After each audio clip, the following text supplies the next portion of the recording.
irmãos entendam. Hoje uma palavra de reflexão. 1 Coríntios, capítulo de número 15.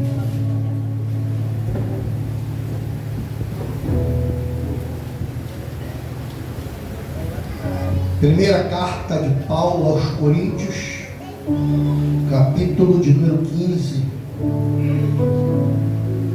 versículo de número 58.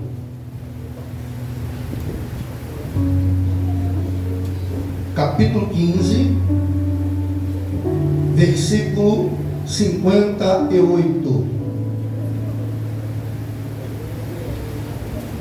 A igreja esse ano não veio dar testemunho não, mas você está bonito, você colocou uma blusa nova, um sapato, um tênis, cortou o cabelo, né, Márcio? Fez a barba. Nem Salomão tinha uma barba dessa. Aleluia, glória a Deus. Rapaz, nem Salomão tinha uma blusa branca igual do Alex que estava atrás. Branquinha, branquinha, branquinha. Aleluia. Vamos lá. Capítulo 15, versículo 58 diz assim: portanto, meus amados irmãos, sede firmes e constantes, sempre abundantes na obra do Senhor, sabendo que o vosso trabalho não é vão no Senhor. Pai das luzes, nós te adoramos, bendizemos e exaltamos o teu nome. Muito obrigado, Senhor, pela tua palavra, porque a tua palavra é santa e eficaz, mais penetrante do que espada de dois gumes, divide alma e espírito, juntas e medulas, e apta para discernir intenções do coração. Senhor, que nesta noite eu seja o garçom para servir o prato para a tua igreja. Nós queremos ouvir, Senhor, o ribombar das trombetas celestiais, os teus oráculos serem revelados para o teu povo neste último dia do ano, para o início do primeiro dia do ano, que possamos, meu Senhor, sair da tua casa renovados para mais um ano de guerra, de luta, mas para mais um ano de vitória. É o que nós te oramos e te glorificamos em nome de Jesus. E você diz amém, amém e amém. Tome o seu assento. Glória a Jesus. No ano que nós estamos iniciando, daqui a uma hora, será um ano de milagres. Eu creio nisso. Eu estava folheando a Bíblia esta semana e pedindo ao Senhor uma palavra para que viesse ministrar para a sua noiva nesse último dia do ano. Uma palavra que ficasse marcado na sua memória, gravado no seu coração. Não é uma palavra que vai fazer você delirar, não, nada disso. Não é uma palavra que vai fazer você saltar do banco, não. É uma palavra que você vai absorvê-la e vai continuar meditando ao sair daqui. E folheando a Bíblia, olha que a Bíblia tem de Gênesis e Apocalipse, tem N palavras que nós poderíamos. Só que o Senhor falou comigo de uma forma, dizendo: foi um ano de luta, um ano em que nós pensávamos até em parar, um ano em que pessoas teve vontade de chegar e falar assim: pastor, aqui está a minha carteirinha, eu não aguento mais, estou cansado, estou cansada, porque as lutas são intensas. Quando você pensa que as coisas estão clareando, vem outra dificuldade. Essa é a vida do crente. Quem prometeu para você que você, quando viesse para Cristo, você teria uma vida fácil, uma vida de ao mar de rosas, enganou você. Pelo contrário, uma certa feita Jesus disse assim: olha, no mundo tereis aflições.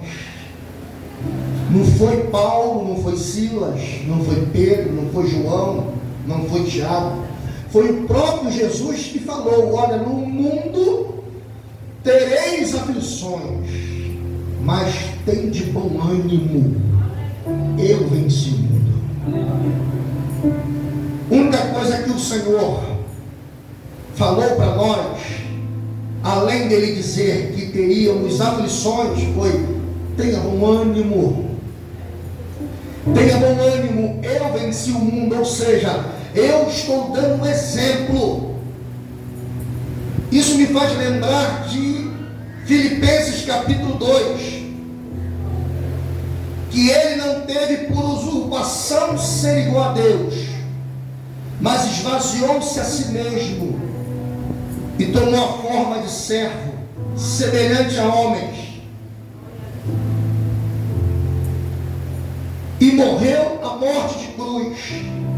Mas Deus o exaltou soberanamente e lhe deu um nome que está acima de todo nome, para que ao nome de Jesus se dobre todo o joelho no céu, na terra, debaixo da terra, e toda língua confesse que Jesus Cristo é o Senhor, para a glória de Deus Pai.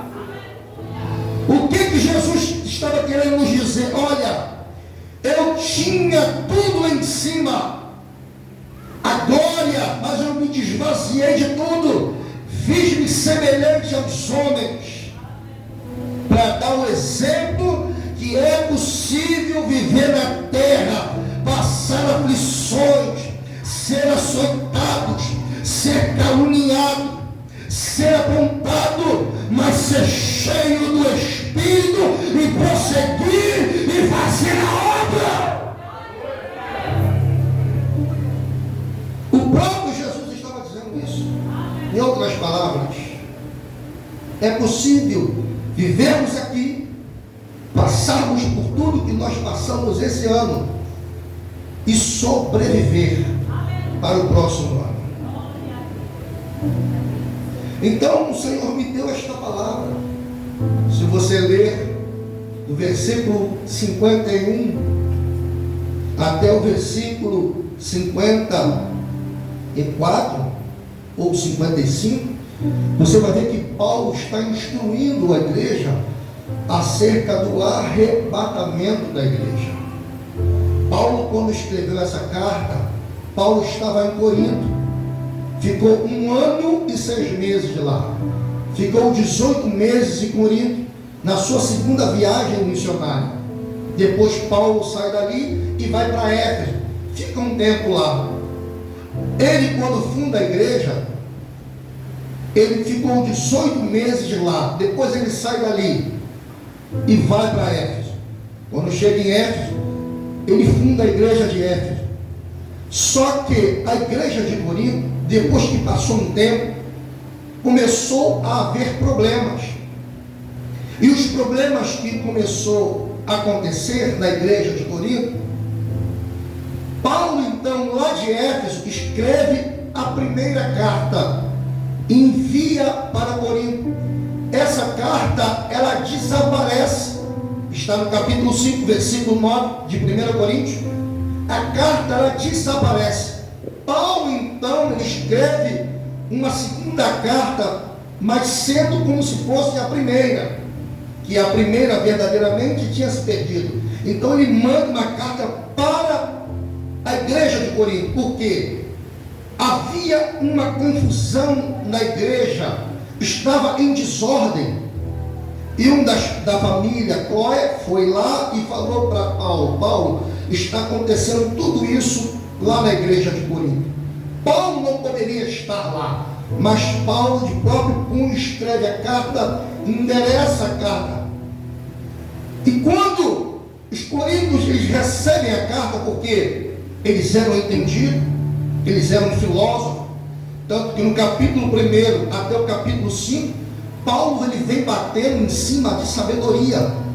Paulo vem falando para ele: olha, eu não vim falar com vocês com sabedoria humana, né? Eu não vim falar não, mas eu vim falar com você do poder de Deus, porque as coisas simples Deus pega para confundir as sábias.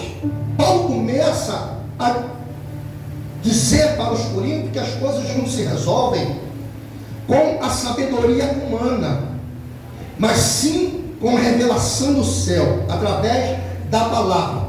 Se você pegar a Bíblia e começar a folheá-la, começar a ler, você não vai entender nada. Você precisa meditar. Para isso que o Senhor falou para Josué: medita nessa lei dia e noite. Ler, todo mundo lê como ler um livro qualquer, mas nós não, crente não, nós meditamos na palavra, e através da meditação o Senhor nos revela aquilo que Ele quer nos falar.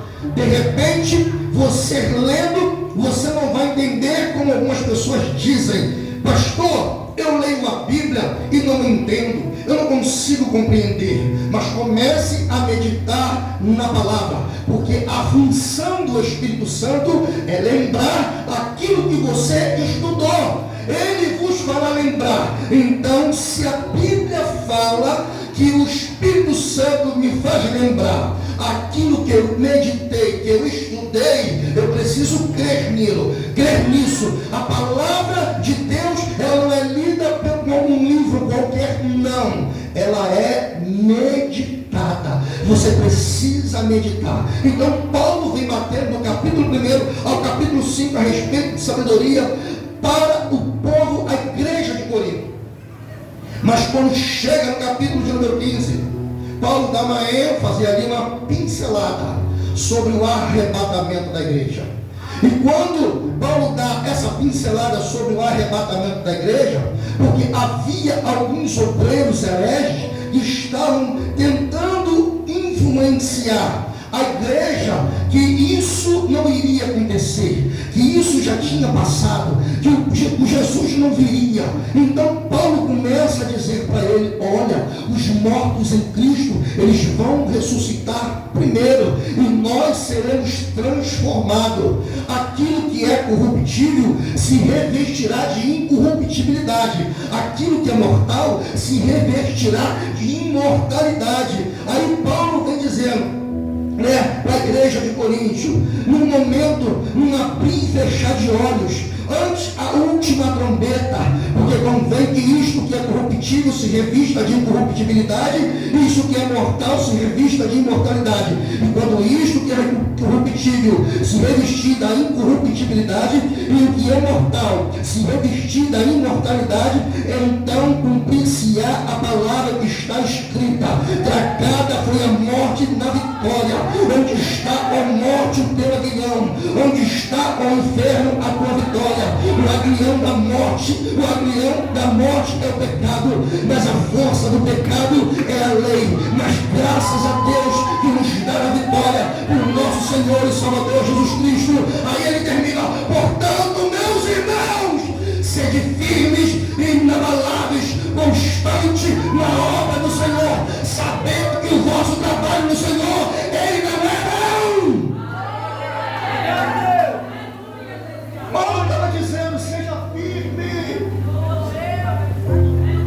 O céu é real. Igreja de Corinto estava dizendo: o céu é real. Seja firmes. Não é história da carochinha, não. Paulo estava dizendo para a igreja de Corinto: isso tudo vai acontecer. Seja firme. O que significa se manter firme? Dá uma rajada de glória aí. Não vai dar tempo de eu exaurir tudo? Ah, já até 8h30. O que significa manter-se firme?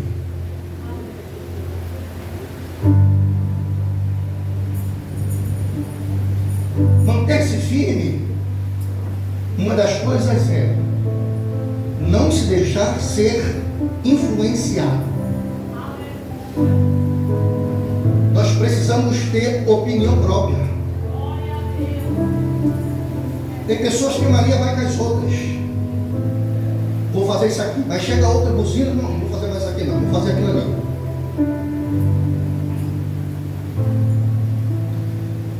O que tem de crente influenciado no século 21, que não tem uma palavra,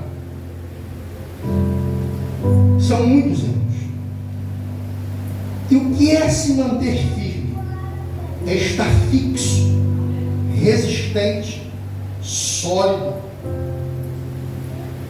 Uma certa feita eu fui trabalhar em Campo Grande, numa obra, e no quintal da cliente havia uma rocha, e ela queria quebrar pelo menos a metade da rocha para construir uma parede de bloco, de concreto e ferragens. E eu olhei assim, isso aí é mole, só pegar aquela, meu nome é negócio? Britadeira, né? De 30 quilos, não sei. Eu sei que eu aluguei ali em Campo Grande. Irmãos, quando botava na rocha, Jesus. Aí fui para a internet. A internet ensina que você precisa dar calor e depois jogar água. Aí eu comprei, como é que dá o nome? Lança-chamas. E ficava lá. A pedra, quando ficava vermelho, jogava água. Depois jogava água, pegava a brincadeira, quebrava o ponteiro. Eu falei, que raio de pedra é essa, gente? Fixo, sólido, está fixo no lugar. Quando eu li isso aqui, firme, eu me lembrei que Jesus dá um exemplo de dois construtores. Um construiu a casa na areia, outro construiu a casa na rocha. Veio o vendaval, o que construiu a casa na rocha, irmão, ficou lá intacto.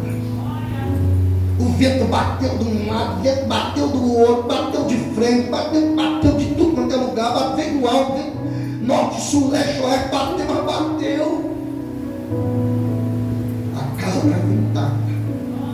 Mas aquele que construiu a casa na areia, quando veio o vendaval, derrubou a casa. Como, irmãos, nós podemos manter-se firmes no Senhor? Como nós podemos nos manter firmes? Através da palavra. Através da palavra. Jesus disse no Evangelho de Mateus: nem só de pão viverá o homem, mas de toda palavra que sai da boca de Deus. Eu recitei o versículo aqui de Hebreus capítulo 4, versículo 12, porque a palavra de Deus, ela é viva, ela é eficaz, mais penetrante do que espada de dois gumes, divide alma e espírito, juntas e medulas, e apta para discernir intenções do coração. Tem passagens na Bíblia que fala de coração, mas não é o coração o órgão, fala da mente, intenções do coração. É a palavra de Deus que nos mantém firme, que nos mantém de pé. Porque se eu for me manter firme, por uma profecia que eu recebi. Aí Jesus diz assim: nos últimos dias surgirão muitos falsos profetas, que, se possível, enganaria até os próprios escolhidos. Aí eu vou receber uma profecia e vou me basear na profecia. A profecia, ela não se cumpre, porque muitas vezes não é Deus falando. E o que acontece comigo? Fico frustrado, porque eu acreditei na palavra do profeta. A palavra que nós temos da credibilidade, ela está aqui, ó. Ela é viva, ela é eficaz, ela é mais penetrante do que a espada de 2 gumes, divide almas e espírito, juntas e medulas, e apta para discernir intenções do coração. Não que você não deva acreditar numa profecia, porque são dons, é dom de curar, dom de operação de maravilha, dom de profecia, dom de interpretação de língua, dom de sabedoria, dom de mestre. Sim, existem os dons, mas, irmãos, toda profecia, ela precisa estar baseada na palavra. Na palavra, porque muitos crentes fracos, desanimados, não conseguem caminhar. Quantos pararam no meio do caminho esse ano? Quantos não conseguiram? Porque acreditaram em homens, acreditaram em profecias. Mas o Senhor está dizendo para uma igreja hoje: sede firmes, sede firmes, sede firmes. É a palavra que está sendo ministrada. Creia na palavra. É a palavra que te sustenta, a palavra que te coloca você de pé, é a palavra que te levanta, é a palavra que te restaura, é a palavra que te avima, é a palavra que vai te levar para o céu. É a palavra. Paulo fala: sede firmes. Você pensa que naquela época não tinha uns crentes amuletados? Não tinha.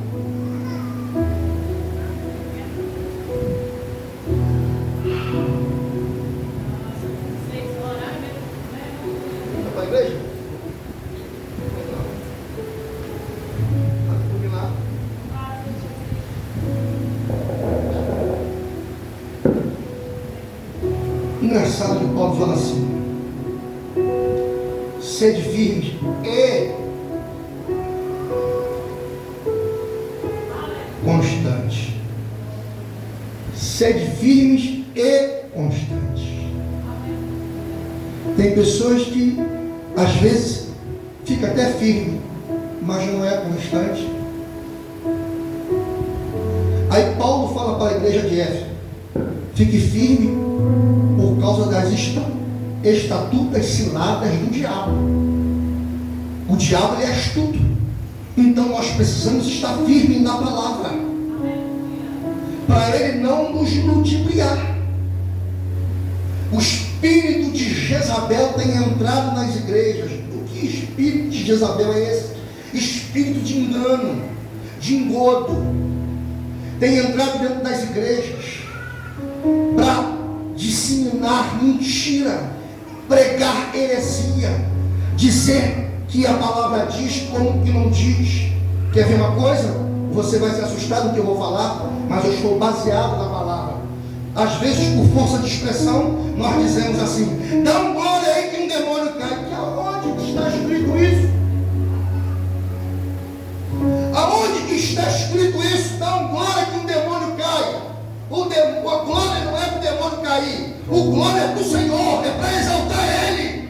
O demônio vai sair, é no nome de Jesus.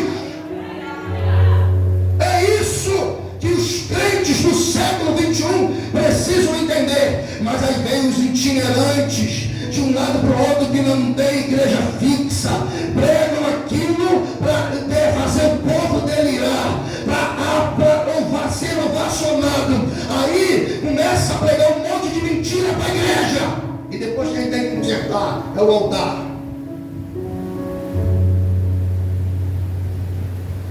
Paulo fala: sede firmes e constantes.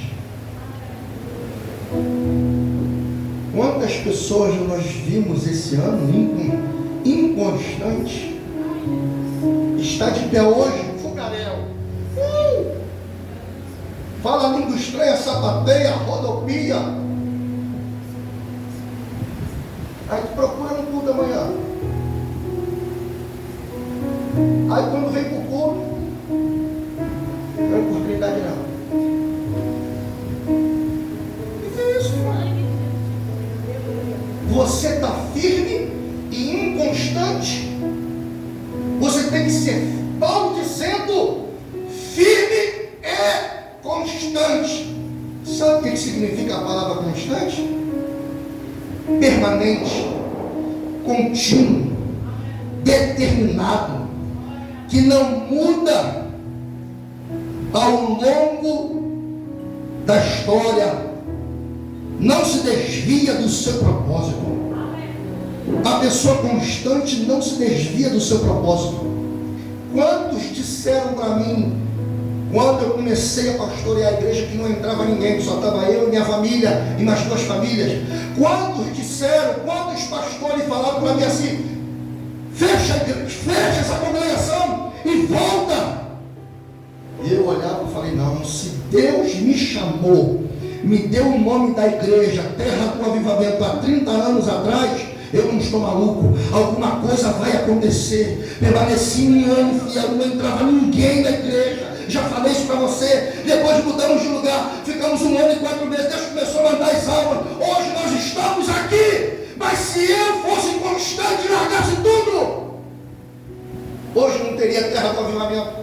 Hoje nós não estaríamos fazendo culto aqui. Hoje você não estaria aqui, estaria em outro lugar com certeza. Mas essa igreja não estaria aqui no Conjunto Campinho.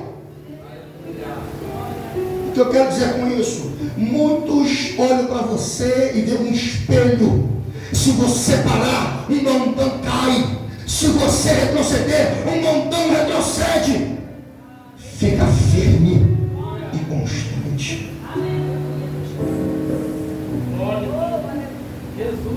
Paulo usa 3 palavras: firme, constante, sempre. Olha, firme e constante. Sempre. Não é um determinado tempo, não. Não é um pouquinho de tempo, não. Sempre. Paulo, meu irmão, preste atenção. Paulo não estava falando para ímpio. Paulo estava falando para a igreja. Sede firmes e constantes, sempre abundante. Sabe o que significa a palavra abundante? A palavra abundante no original grego, eu fui pesquisar, ela diz assim: uma quantidade maior que era de se esperar. Abundante é uma quantidade maior que você não esperava que iria acontecer, por causa da sua constância, por causa da sua fidelidade, por causa da sua firmeza. Por você ser constante, você vai ser abundante. As coisas vão acontecer maiores na sua vida. Abundante vem de farto, de maior.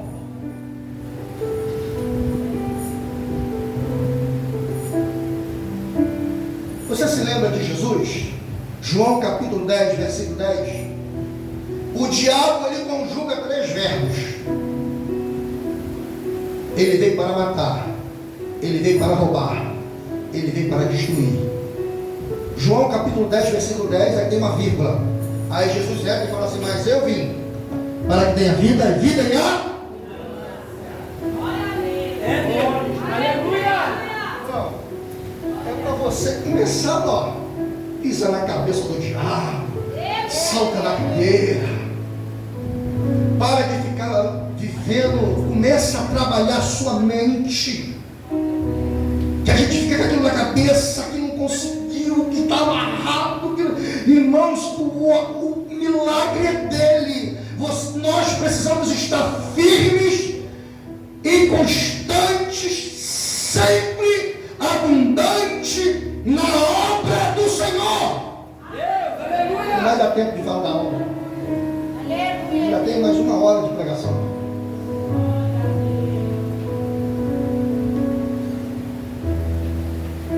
Paulo dá um endereço.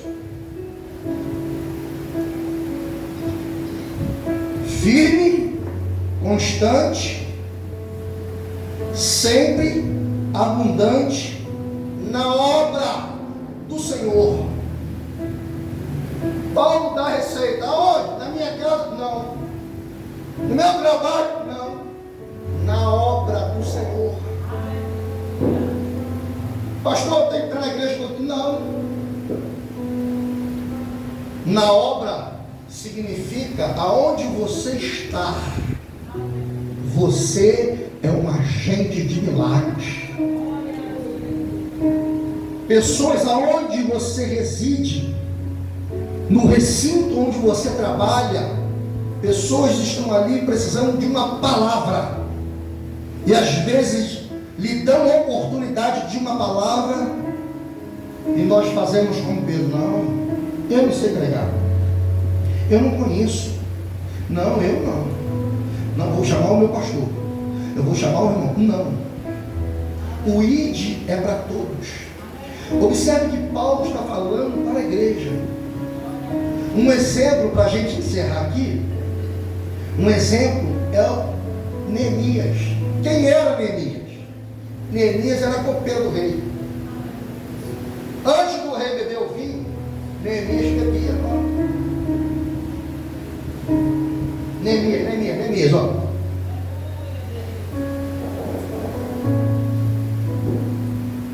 Meia hora depois, ó rei, pode beber. Se eu não morrer, se eu também não morrer não. Antes do rei beber, ele bebia. Antes do rei comer, ele comia.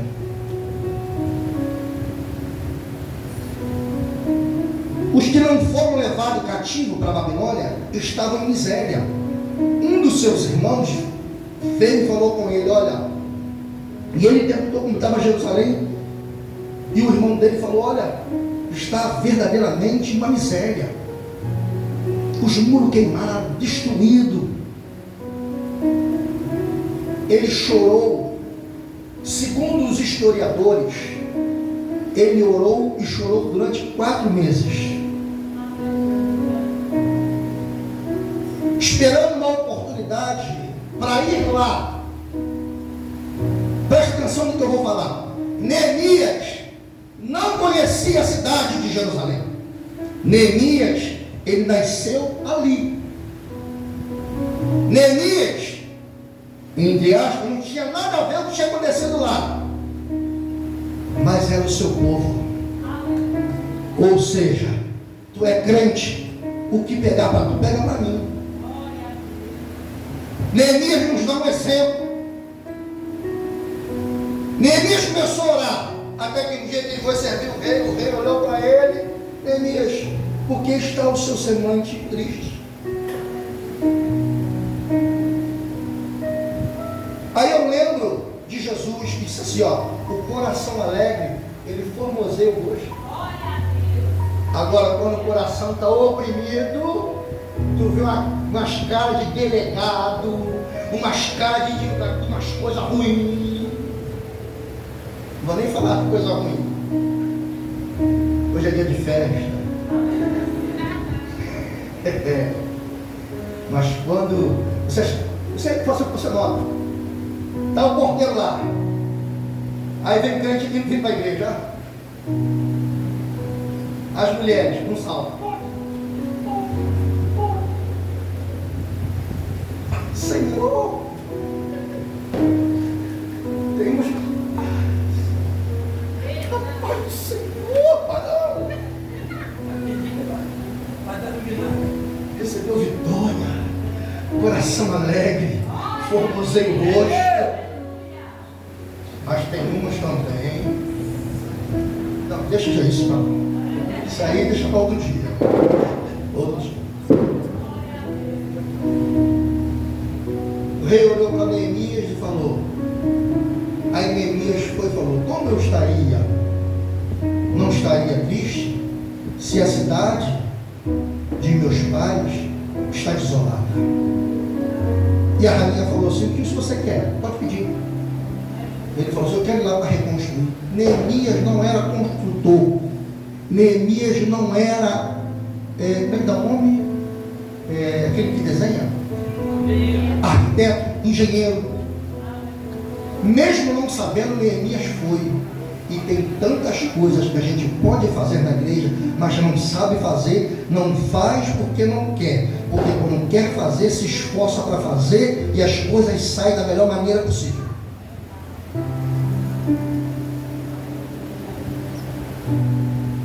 Neemias foi. Chegou um tempo em que ele sai de madrugada com algumas pessoas, não fala nada para ninguém, vai sondar. Voltou para casa. Começa a construção. Sanballat, Tobias e Gesem, um trio do inferno, personificação de Satanás, tentam parar a obra. Até que quando chega no capítulo de número 6, se não me falha a memória, mandam príncipes honrados para ter com Neemias, dizer para que ele venha até o encontro deles. E sabe o que Neemias fala? Estou fazendo uma grande obra e não posso parar. Eu quero finalizar aqui. Você está fazendo uma grande obra. E a obra que você, pelo mínimo que você faça, faça com excelência. Que não é para o pastor. Em parte sim, que quem toma o nome quem toma o nome é o pastor e a igreja. Mas mesmo você no anonimato, mesmo que eu não veja você fazer, mas o Senhor está vendo, mesmo que eu não dou um tapinha nas suas costas e fale assim: muito obrigado, que Deus lhe abençoe, mas no mundo espiritual, quando você está nos bastidores, e mesmo que ninguém fale nada por você, fale nada para você, Deus, Ele é o único que justifica você. Então faça. Se você vê um copo no chão quando terminar o culto, pegue o copo e jogue no lixo. Se você vê alguma coisa que está fora do lugar, coloque no lugar, porque você não está fazendo para o pastor, você está fazendo para o Senhor. E no mundo espiritual tem muita relevância.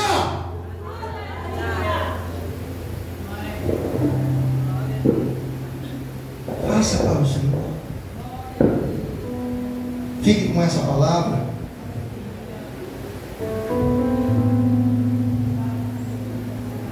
Eu tinha mais uns 40 minutos para falar aqui.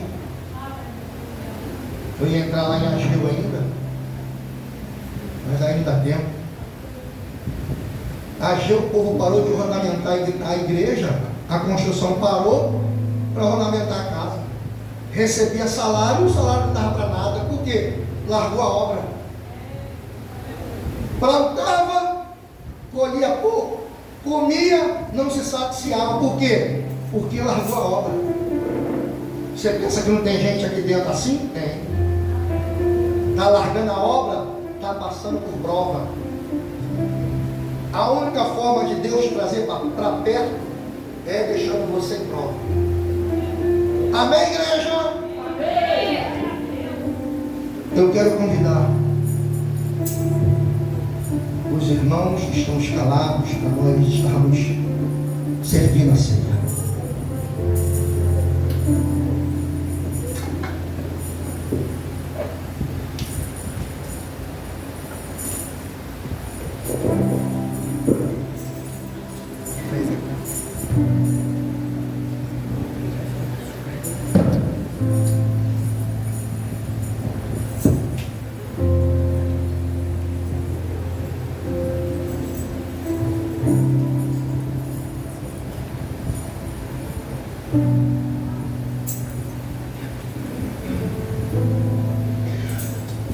Coríntios, capítulo de número 11, versículo de número 23, diz assim: porque eu recebi do Senhor, que também vos ensinei, que o Senhor Jesus, na noite em que foi traído, tomou o pão, tendo dado graças, o partiu e disse: Tomai e comei isto, é o meu corpo que é partido por vós.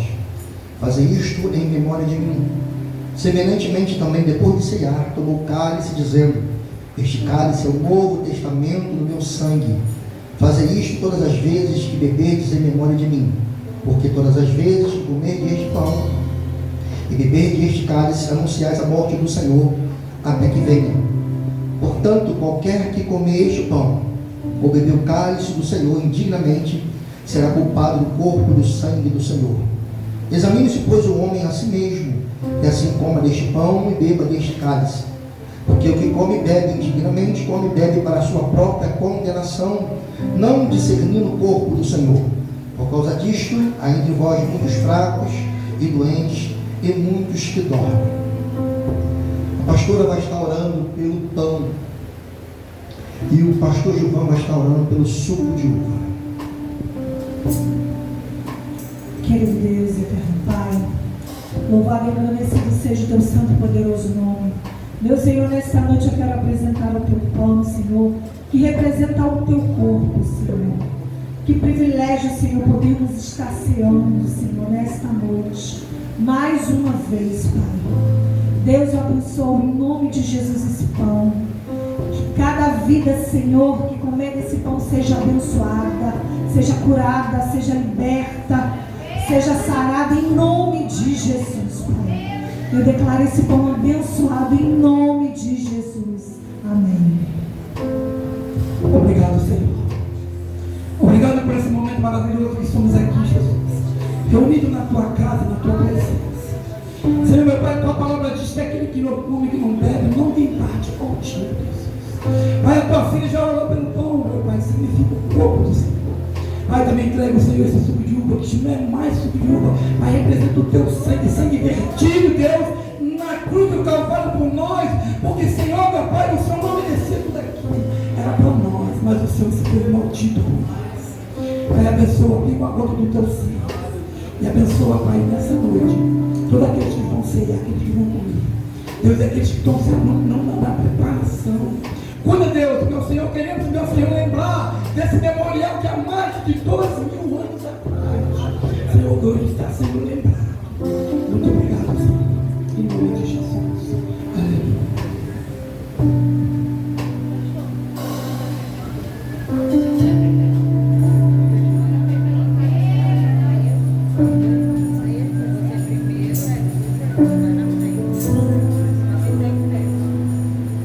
Os que vão ceiar, por gentileza, se coloque de pé. O universo chora, o sol se apagou, ali está o Salvador, seu corpo lá na cruz, seu sangue derramou o peso do pecado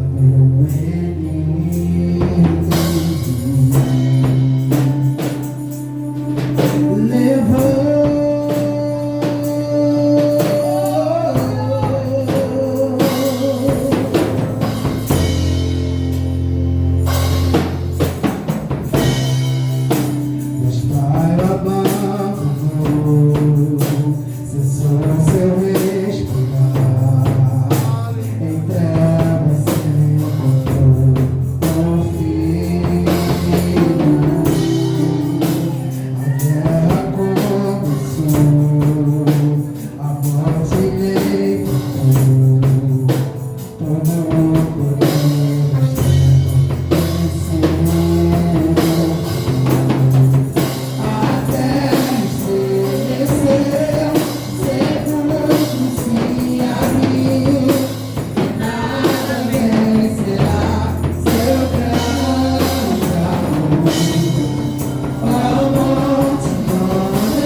cálice com seu irmão, você vai profetizar para ele assim: receba o seu milagre.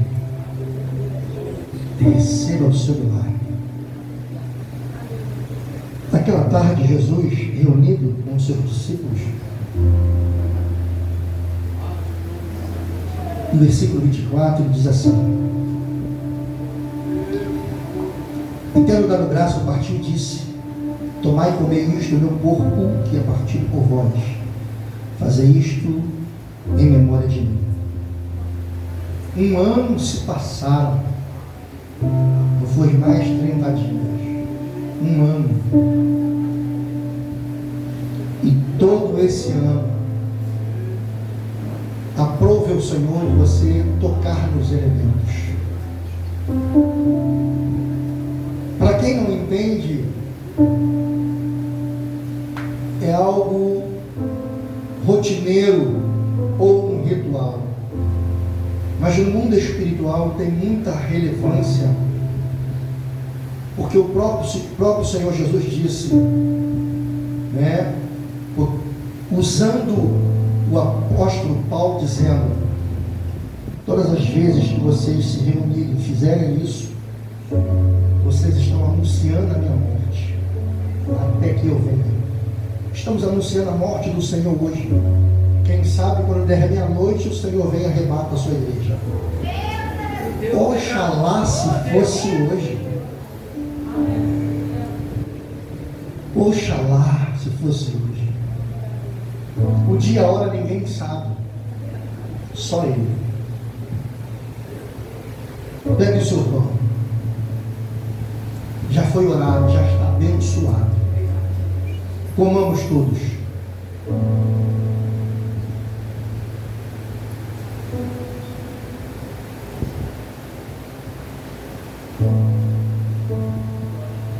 Jesus foi moído pelas nossas transgressões. Obrigado, Deus. O castigo que nos traz a paz estava sobre os seus ombros, e pelas suas pisaduras fomos sarados. Nós somos curados, somos sarados desse mundo de pecado, mundo de ilusão. Não que o mundo não tenha nada para nos oferecer, pior, tem muita coisa. Só que todas as coisas nos são lícitas, mas nem todas elas nos convêm. Se queremos entrar na Nova Jerusalém, é preciso uma renúncia. Semelhantemente, também depois de ceiar, tomou o cálice, dizendo: este cálice é o novo testamento do meu sangue. Fazei isso todas as vezes que beberdes em memória de mim. Porque todas as vezes que comerdes este pão e beberdes este cálice, anunciais a morte do Senhor, até que Ele venha. Troque o cálice com seu irmão, com a sua irmã, diz para ele, diz para ela: receba o seu milagre. Fala com voz de profeta. Receba o seu milagre, igreja. Receba o seu milagre, meu filho.